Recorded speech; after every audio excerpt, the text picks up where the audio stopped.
A paz do Senhor, igreja, boa noite. Amém. Podem tomar seus assentos. A gente vai ler durante o culto inteiro a palavra de Deus com muita reverência. E eu glorifico a Deus mais uma vez, porque a gente tem orado exatamente por isso, por esse culto que não vem de nós mesmos. É um culto que é dirigido realmente por Deus. A gente programa muitas vezes, a gente tem que seguir, a gente tem que fazer, mas aí Deus vem e fala assim, é assim que eu quero. E é esse culto que Deus tem feito e que vai continuar fazendo no nome de Jesus, e que vai continuar fazendo na vida de cada um aqui, em nome de Jesus. Bom, para começar, eu gostaria de apresentar para vocês um irmão, acho que alguns já conhecem, né? O irmão Tiranossauro. Ele é um irmão, ele é convertido há 65 bilhões de anos, mas na vida dele não acontece nada. Por que não acontece nada na vida dele? É porque ele tem a cabeça grande, mas tem os braços curtinhos. É curto. Se chover bênção no quintal dele, ele pega uma ou duas, porque ele não agarra. Então, se você conhece algum irmão desse aí, fala para ele, estica a mão, Jesus está mandando você esticar a mão nessa noite, que essa mão mirrada sua vai ser curada em nome de Jesus. Porque a gente está aqui para agarrar a bênção, e a bênção maior é Deus mesmo. Não é nada dessa terra não. Não é nada material. A bênção maior é Deus. Então estica a mão. Não tem uma criança que não estique os braços do pai e o pai não pegue. Então nessa noite que cada um possa realmente esticar os braços, pega todas as bênçãos, em nome de Jesus. E falando mais sobre esse irmão Tiranossauro, né? Ele é convertido há muito tempo, mas as obras dele já ficaram lá no museu. Deixou de trabalhar já, deixou de fazer, tem os bracinhos curtos, não trabalha mais na obra, mas a boca é grande. Continua falando que faz, continua falando que acontece, né? Como ele tem um porte grande, de repente ele até assusta alguns irmãos que estão chegando, mas ele é só palavra, só isso. E sabe o que acontece com o irmão Tiranossauro? Eles são extintos. A palavra de Deus diz que esses são extintos. Se tem algum ainda que a gente tem conhecido aí, ora por ele. E é isso que a gente vai fazer. Que nem Ezequiel, ele teve a visão do vale de ossos secos. E esses irmãos estão assim, um vale de ossos secos. E a gente vai orar por eles agora. A gente já orou pelos nossos familiares. A gente tem que orar por aqueles que muitas vezes estão vindo na igreja e ainda não entenderam o que Deus quer com eles. Tão seco e não recebe. Vamos orar por eles. Amém? Senhor Deus, eu apresento, Senhor, cada vida, Senhor, que já te conheceu um dia, Senhor, que chegou no teu caminho, Senhor, mas não está entendendo, Senhor, a tua palavra, não está entendendo, Senhor, o teu propósito na vida, Senhor. Em nome de Jesus, ó Pai. Assim como o Senhor disse a Ezequiel, Senhor, nós profetizamos sobre essa vida, Senhor. Em nome de Jesus, ó Pai, que ela vai fluir, Senhor, que vai fortalecer, ó Deus, que vai ser um soldado, Senhor, em nome de Jesus, ó Pai. Usa, Senhor, cada irmão desse, ó Deus, em nome de Jesus, e que eles venham, Senhor, dar testemunho, Senhor, das tuas grandes obras na vida deles, Senhor. No nome de Jesus, ó Pai, nós te pedimos, ó Deus, baseado, Senhor, na tua misericórdia, Senhor, e não na nossa justiça, Deus. Em nome de Jesus, ó Pai, não pelo nosso merecimento, Senhor, mas tão somente pela tua graça que está sobre nós, ó Deus. Muito obrigado, Senhor, em nome de Jesus. Amém. E como Deus vinha falando, Deus usa cada irmão. E esse irmão Tiranossauro, ele é até usado. E muitas pessoas falam assim, Deus pode usar, usou até uma jumenta. Quem conhece a história, muita gente conhece. Falou assim, Deus usou até uma jumenta para falar, por que não usaria um Tiranossauro, né? Não, mas o que mais impressiona não é Deus usar um animal, ou que nem a jumenta, né? Essa história está lá em Números 23, 19. Deus não é homem para que minta, nem filho de homem para que se arrependa. Porventura, tendo ele prometido, não o fará, ou tendo falado, não o cumpriria? Então, quem sabe quem falou essas palavras? É uma das maiores verdades que tem na Bíblia, assim. Mas quem sabe quem falou? Não foi a jumenta. não foi a jumenta, mas foi o dono da jumenta. Foi o dono da jumenta. Foi um homem chamado Balaão. A palavra de Deus diz que ele era um feiticeiro, que ele era um curandeiro, um adivinho. Mas Deus usou ele aqui como um profeta. Deus usou ele como um profeta para falar essa palavra. Então, Deus usou, não a jumenta. A jumenta não era o mais importante da história. Muitas vezes a gente se aprende na história da jumenta. Mas Deus usou um homem que era um feiticeiro, que era um curandeiro, um vidente, como boca de Deus, que a palavra profeta significa porta-voz de Deus. Então, a gente começa por aí. O irmão Tiranossauro foi usado, Balaão foi usado, e eu vou continuar falando de homens que foram usados aqui. Em Juízes 6, os irmãos possam estar abrindo. Em Juízes 6, bom, no versículo 11 começa a história de Gideão. E é interessante porque ele era a família mais pobre da tribo dele, e ele era o menor da casa do pai dele, ou seja, ele era o menor dos irmãos. Ele era o menor dos irmãos e a família dele é a mais pobre da tribo dele. Mas o Senhor chamou ele. O Senhor chamou ele. E apareceu no versículo 12, diz assim: então o anjo do Senhor lhe apareceu e lhe disse: o Senhor é contigo, homem valente. Glória a Deus. Então eu profetizo sobre a vida de vocês: o Senhor é contigo, varões e varoas valentes, porque vocês venceram então aqui essa noite. Glória a Deus. Glória a Deus. Mas sabe o que ele respondeu? Olha o versículo 13. Ele respondeu assim: ai, Senhor meu, se o Senhor é conosco, por que nos sobreveio tudo isso? E que é feito de todas as suas maravilhas que nossos pais nos contaram, dizendo: não nos fez o Senhor subir do Egito, porém agora o Senhor nos desamparou e nos entregou nas mãos dos midianitas, que eram os inimigos deles. Então, ele era um homem ousado. Deus vem e fala com ele, e ele já, na lata, já fala assim: ué, mas cadê Deus? Ele praticamente falou assim: onde está Deus? Deus falando com ele, ele disse: cadê Deus? Então Deus, você vai poder ler nessa história de Gideão. Eu não vou ler todos os versículos, mas nem toda a história, mas eu vou contar. Ele viu esse anjo e soube que era um anjo, porque o anjo desapareceu na frente dele. Logo depois ele pediu um sinal de Deus, porque Deus queria usar ele para livrar o povo. E ele pediu: Senhor, vou fazer prova contigo, vou colocar a lã aqui fora no quintal, e a lã vai ter que estar molhada de manhã, mas em volta vai ter que estar seco.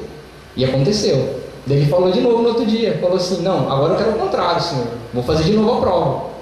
E fez ele de novo a prova. Então assim, ele já sabia que era um anjo, fez 2 provas, mas ainda estava com medo. Daí o que acontece? No capítulo 7, 13,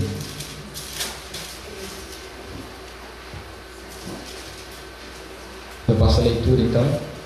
Chegando, pois, Gideão, eis que certo homem estava contando um sonho ao seu companheiro, e disse: tive um sonho. Eis que um pão de cevada rodeava contra o arraial dos midianitas, e deu de encontro à tenda do comandante, de maneira que esta caiu, e se virou de cima para baixo, e ficou assim estendida. Respondeu-lhe o companheiro e disse: não é isto outra coisa, senão a espada de Gideão, filho de Joás, homem israelita. Nas mãos dele entregou Deus os midianitas e todo este arraial. Agora eu paro aqui, porque a gente sempre para na história de Gideão, que Deus queria usar Gideão. Mas olha quem que Deus foi usar lá do outro lado. Usou um soldado inimigo, deu um sonho a ele, e o outro interpretou o sonho para ele ouvir, para ter coragem de atacar. Então assim, a história mais interessante não era a jumenta ser usada, mas sim Balaão. E essa história de Gideão não é mais interessante que Gideão foi usado porque Gideão era do povo de Deus, mas uma pessoa que não era do povo de Deus foi usada para passar uma mensagem. Tudo bem que a mensagem serviu para ele morrer, mas Deus usou ele, deu a revelação do sonho para o outro. Então dois dons que a gente tem que buscar, o de sonhos e a interpretação dos sonhos. E Deus deu para os inimigos para que fosse cumprido o propósito. E daí tem mais uma história interessante, lá em 1 Reis. E vamos mandar na Bíblia aí, vamos procurar. 1 Reis, o capítulo 13.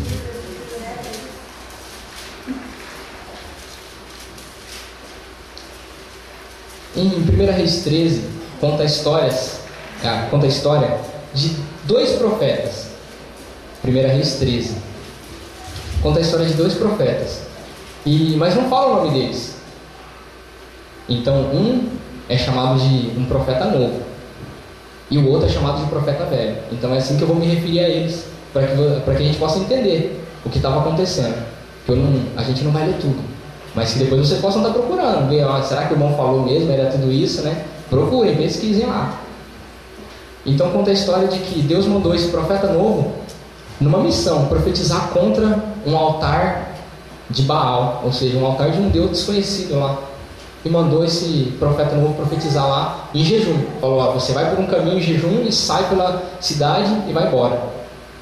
Mas esse profeta velho, ele era dessa cidade e ele ficou sabendo o que tinha acontecido.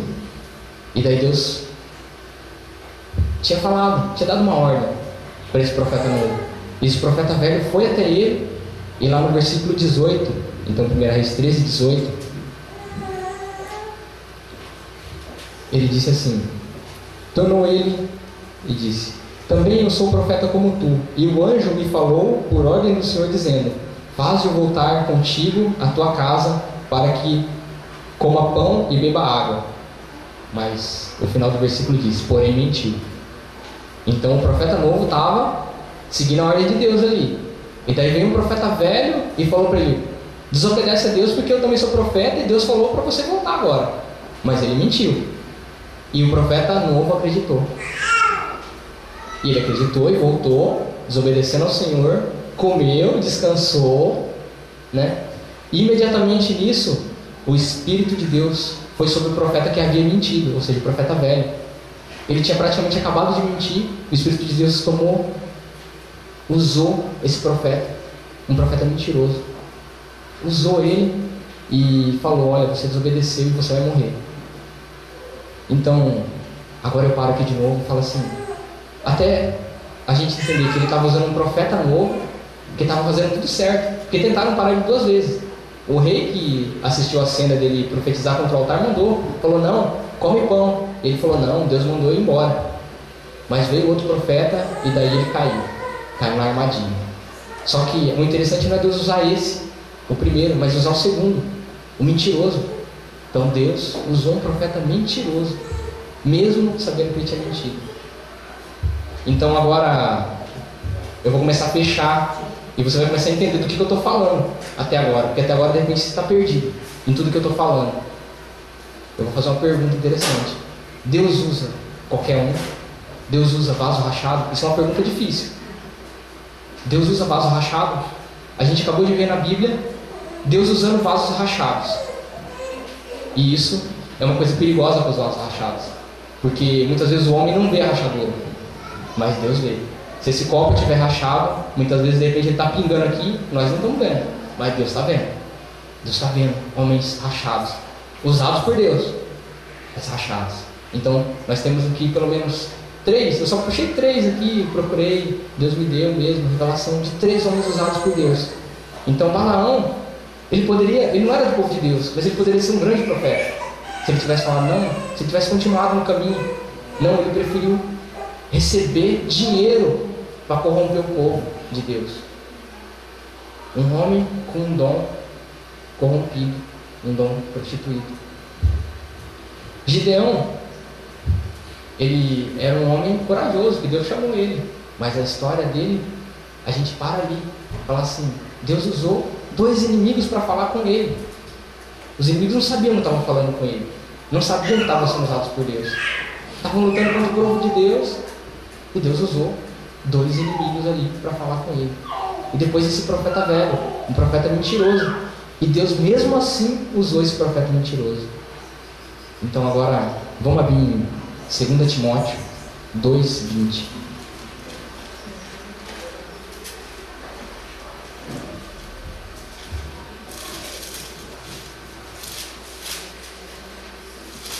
Aqui eu comecei a entender por que é que Deus usa qualquer pessoa que se dispor.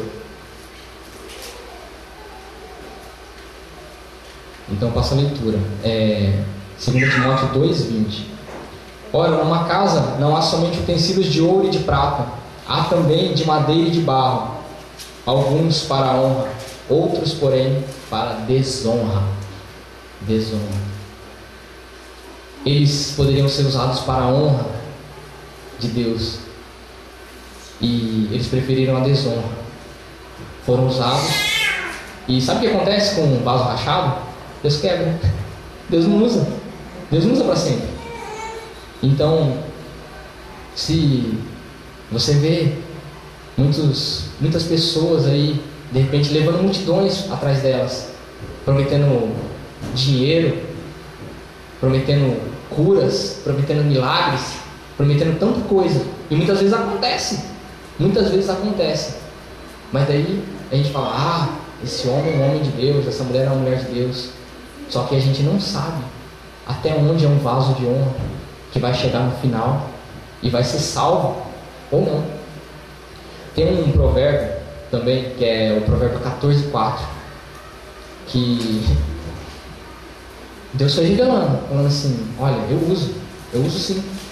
Muitas vezes a gente ouve que Deus não usa vaso rachado. Eu não estou dizendo para ninguém ser um vaso rachado, muito pelo contrário, aqui está a exortação exatamente disso, para que a gente não seja um vaso rachado, porque Deus pode te usar muito, só que chegar no final você tem uma triste decepção.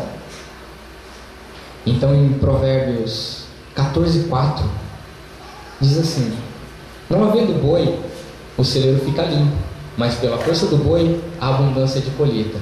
Eu demorei para entender. Falei, Senhor, o que quer dizer isso? E daí eu comecei a entender. Em Israel, era tudo manual, não era que nem hoje, a gente tem trator hoje, lá não tinha. Eles usavam boi para puxar arado, só que o boi suja o celeiro, e aquilo lá é muito trabalhoso, porque daí o boi não limpa o celeiro. O boi faz a colheita, mas não limpa o celeiro. Então o celeiro tem que ser limpo por um ser humano. Só que então você não pode descartar o boi. Então, aqui é onde vem falando. Então, se não há boi, então o celeiro vai ficar limpo. Você não vai ter trabalho de limpar o celeiro. Mas, com a força do boi, tem a abundância de colheita. E Deus está preocupado com a colheita. Não está preocupado com bois. Não está preocupado com pessoas que vão ser usadas e são tão somente usadas para chegar no final e falar, Senhor, não foi tudo em teu nome? Esse versículo tem batido muito nesses últimos tempos, porque é exatamente o fim dos tempos. Deus tem falado, homens estão sendo usados sim, homens estão sendo usados, grandemente usados, mas eles vão chegar, se eles continuarem nesse caminho, eles vão ser quebrados como vasos. Vai chegar um momento que eles não vão ser mais usados, eles não vão durar eternamente, eles vão ser extintos, como esse irmão tiranossauro. Eles vão ser extintos. A palavra de Deus diz, eles não vão permanecer. Se for um vaso de ouro, ele passa pelo fogo, ele passa, mas outros não. Então é isso. Muitas vezes a gente se pergunta, fala assim, muitas vezes você vai ver homens com muitos efeitos, mas não pense que eles não estão sendo usados por Deus, que está sendo usado por outra coisa, porque isso é blasfêmia contra o Espírito Santo. Cuidado com as acusações. A gente pensa, muitas vezes fala assim, não, aquele irmão lá todo torto, mas daí vai, olha, acontece, como assim? Eu não entendi, eu demorei muito, eu vi muito isso na minha vida, vi muito uma pessoa da minha família que era só Deus na causa, mas quando orava, falava, Senhor, eu não sei o que acontece, como pode? Eu explico a tua palavra diz isso, ele faz tudo ao contrário, ele vai e ora e o Senhor abençoa. Como que é isso? É um vaso usado por Deus. Se ele continuar nesse caminho, infelizmente, ele vai ter uma grande decepção. E em Mateus 24, daí vamos ver o que Jesus disse.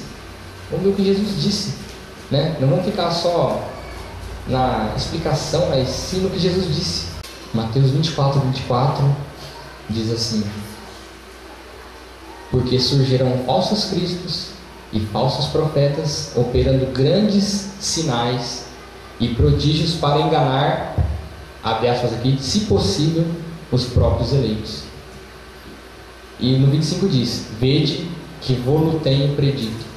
Ou seja, muitas vezes nós como cristãos, para quem está chegando, de repente não parece que não é tão visível, mas para a gente que é cristão, a gente fala assim, esse versículo diz que nós não vamos ser enganados, mas porque não é possível, porque Deus não permite. Mas como que Deus vai permitir?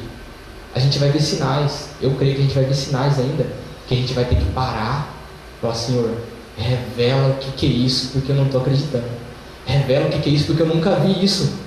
Isso é coisa, é incrível. Está fazendo, no teu nome está fazendo milagre, coisa que eu nunca vi. Revela, Senhor, revela. E a gente vai ter que pagar um preço de oração para Deus pegar e falar: realmente, não é eu, não sou eu que estou agindo. Então, assim, muitas vezes a gente lê isso aqui e fala assim: eu não vou ser enganado, que a palavra de Deus diz que eu não vou ser enganado. Então, assim, Jesus disse: eu tenho predito, eu já disse que vai acontecer. Então, vamos orar. E uma coisa que isso Deus me revelou há muito tempo até, que está em Lucas 17:10.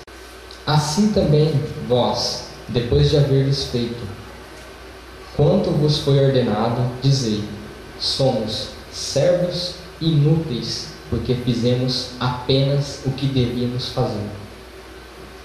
Essa palavra vem de encontro com aquilo que estava acontecendo aqui, o nosso quebrantamento. Glória a Deus pelo nosso quebrantamento, porque nós sabemos que nós não somos nada, nós dependemos totalmente de Deus. E essa palavra vem dizendo assim: depois que vocês fizerem tudo o que foi dito para vocês fazerem, digam tão somente: somos inúteis, porque só fizemos aquilo que foi mandado. Por que Deus começou a me revelar sobre isso? Muitos homens têm feito a vontade de Deus, sim, só que é só isso que eles estão fazendo. Você vai falar: como é só isso, irmão? É pouco? Você acha pouco? Falar: eu não, Deus é que está achando pouco. Deus está achando pouco, não sou eu. A palavra de Deus está dizendo: é pouco. Quando a gente faz só o que a gente foi mandado, é pouco. E Deus me deu um exemplo, né? Eu tinha falado que Deus fala comigo com exemplo. E Deus falou: se uma pessoa pede: filho, faz o almoço. E a pessoa vai lá e mete o arroz na panela, faz o arroz, queima uma carne lá e deixa lá. Fez o almoço. Agora, se quando o pai pede: filho, faz o almoço, e o filho para e pensa: o meu pai gosta da carne assim, meu pai gosta do arroz assim, meu pai gosta de feijão, meu pai gosta da salada, eu vou fazer a sobremesa para o meu pai. Aí ele não fez só o que o pai pediu, ele foi além, ele agradou o pai. E tem essa diferença. Os homens muitas vezes estão obedecendo a Deus naquilo: olha, vai, prega minha palavra, vai, cura os enfermos, vai, só que não estão agradando. Por quê? Só está fazendo aquilo que Deus mandou fazer. Não estão fazendo nada além daquilo. Estão fazendo por uma obrigação, talvez. Não estão fazendo com amor. E é isso que é a diferença. Quando a gente agrada a Deus, é o amor que faz. É a fé que faz a diferença. Então, muitos homens têm tentado mostrar essa santidade através desses dons. Tem mostrado, e Deus continua falando. Quem teve a oportunidade de ler na parede, a intimidade do Senhor é para aqueles que o buscam, aos quais Ele dará a conhecer a sua aliança. Esses homens, eles estão tentando mostrar uma intimidade que eles têm com Deus, mas não é possível que a gente veja desse jeito. Por quê? Porque Ele está dizendo: a intimidade do Senhor é para aqueles que o buscam. Deus não mostra a intimidade dele para qualquer um. Assim como o marido não mostra a intimidade da mulher, fica contando para os amigos, Deus também não conta a intimidade que Ele tem com você ou comigo para ninguém. Essa intimidade é só sua e dele. Então, não pense que aquele homem que prega, aquele homem que cura, aquilo lá é, aquele irmão deve ter intimidade com Deus, aquele pastor tem intimidade com Deus. Não pense dessa forma. Não seja enganado. Jesus predisse. Então, não sejamos enganados sobre isso. Muita gente está, que nem eu ouvi um outro pastor dizendo, falando assim, colando a gente na parede, colando no teto. Ele falou: querendo mostrar a santidade, querendo mostrar o poder de Deus. Ele falou, e ele nos falou: isso me preocupa. Ele falou até assim: ó, se for para mostrar o poder de Deus, amém, mas me preocupa. E depois que eu fiquei meditando, isso me preocupa em dobro agora. Por quê? Porque é um sinal que não está na Bíblia. Isso me preocupa muito mais agora, porque é um sinal que não está na Bíblia. A palavra de Deus diz que no nome de Jesus nós curaríamos enfermos, expulsaríamos demônios, Se tomássemos alguma coisa envenenada, isso não nos mataria. Mas não diz que a gente poderia colar pessoas na parede ou fazer outras coisas desse tipo. Eu não estou dizendo que não é Deus, o que eu estou dizendo? Eles estão sendo usados por Deus? Estão, mas de que forma? Então assim, eu não estou julgando a vida de ninguém, né, os pastores, mas vamos tomar cuidado. Deus tem me alertado, é o fim dos tempos. Eu não sei quem são. Deus não me disse assim, esse é meu servo. Se Ele me disser, bem, glória a Deus, revelado por Deus, porque é Deus que tem que dar testemunho. Muitas pessoas têm tentado dar o próprio testemunho com esses sinais, falando assim, eu sou de Deus, e feito sinais. Então, vamos tomar cuidado com isso. Em Lucas também conta a história quando Jesus transfigurou. Olha só como é a intimidade de Deus. Ele tinha 12 discípulos, mas ele escolheu 3. Ele tinha 12, mas ele escolheu 3. Ele levou no monte Pedro, Tiago e João. Era provavelmente os que ele tinha mais intimidade. Então ele levou esses 3. E lá aconteceu uma das coisas mais incríveis que eles devem ter visto na vida deles, que foi ver 2 pessoas que já tinham morrido conversando com Jesus, 2 pessoas grandes. Então, o que Deus queria mostrar com isso? O que eu comecei a entender sobre isso? Falar assim, se Jesus quisesse mostrar a intimidade que ele tinha com Deus na frente de todo mundo, ele tinha feito no dia, durante o dia, em cima do monte, quando tinha 4.000 homens. Não é assim que a intimidade de Deus funciona. Muito pelo contrário. A intimidade de Deus é dentro do seu quarto. Fecha o teu quarto. Fecha o quarto atrás. Fecha a porta atrás de você. Entra no seu quarto. E ali você ora ao teu pai. E o teu pai que vê em secreto, aí ele vai te responder. É aí que ele vai te responder. Não é gritando na praça, muitas vezes. Não que seja proibido. Se for para glorificar a Deus, grita mesmo. Entendeu? Não é isso que eu estou dizendo. Mas cuidado para o seu coração não te enganar. Que é essa a nossa preocupação. Nós acharmos, Deus está me usando, glória a Deus, vou para a glória, porque Deus está me usando. E Deus não falou nada disso. Deus não falou nada disso, muito pelo contrário. Deus vem me mostrando assim. Eu só vejo 2 tipos de pessoas na terra. Pessoas que se arrependeram e pessoas que não se arrependeram. Só isso. Deus só vê 2 tipos de pessoa. Não vê a cristão de A, cristão de B, não vê espírito, nada. Pessoas que se arrependeram e pessoas que não se arrependeram. Pessoas que se arrependeram vão para a glória. Pessoas que não se arrependeram não vão para a glória. Pode ser usada por Deus, pode não ser usada por Deus, pode ser o que for. Tem só 2 tipos de pessoas para Deus. Nesse caso, pessoas que se arrependeram, pessoas que não se arrependeram. Então, a conclusão para fechar é essa. Deus pode usar qualquer um. Não se assuste. Deus pode usar qualquer um. Pode usar uma pessoa que não é convertida lá na fábrica, muitas vezes vai te dar uma mensagem, falar, olha, eu estava orando, e daí veio um irmão e falou, ou uma pessoa que nem é convertida, e falou aquela palavra eu ouvi. Deus me respondendo através da boca de uma pessoa que nem sabe por que está me falando aquilo. Deus pode usar qualquer um. Porém, não é porque a pessoa é usada que a pessoa é salva. Não é porque ela é usada que ela tem aquela intimidade com Deus. E também que a gente não deixe se enganar, porque é o fim dos tempos. Não deixe se enganar. Não acredite em qualquer sinal, não acredite em 3 pulinhos, não acredite em aguinha santa, não fique acreditando em qualquer coisa. Acredite na Bíblia, acredite na palavra de Deus. Se está escrito na Bíblia e a pessoa está fazendo, glória a Deus. Se não está, você fala, Senhor, vou entregar na tua mão, não vou falar nem bem nem mal. Então, porque a gente não deve julgar ninguém. Então, muitas vezes a gente, tem essa... O pastor até pregou outro dia falando, que a gente somos máquinas de rotular. A gente quer dar rótulo em tudo, quer falar assim, esse aqui, porque ele é assim, então ele é assim. E dá um nome. Aquele lá é assado, então é assado e dá outro nome. E assim por diante. Mas não, que a gente não venha dar, realmente, taxar as pessoas, Porque muitas vezes ele é todo torto, mas daí ele tem aquela intimidade com Deus, e aí? Aquela intimidade que ele não mostra para ninguém. Muitas vezes a gente vê tudo torto na vida da pessoa, mas a pessoa tem intimidade com Deus e a gente não sabe. E daí a gente fica malhando a pessoa, falando da pessoa, e a pessoa tem intimidade que muitas vezes a gente não tem. Então, é isso. E sejam úteis. Sejam úteis. Não pensem só em fazer o melhor. Não pensem só em fazer, mas fazer o melhor. Fazer o melhor. E lá em Apocalipse 2:11, Quem tem ouvidos, ouça o que o Espírito diz às igrejas. O vencedor de nenhum modo sofrerá dano da segunda morte. Glória a Deus, glória a Deus. Essa é a promessa. Sejamos vencedores. Não só porque foi profetizado, mas porque vai do seu esforço, do seu bom ânimo, ser um vencedor. E daí Deus te ajuda. Então, não vamos esquecer. A gente tem ouvidos, vamos ouvir o Espírito. Amém? Amém. Passa a palavra para o pastor.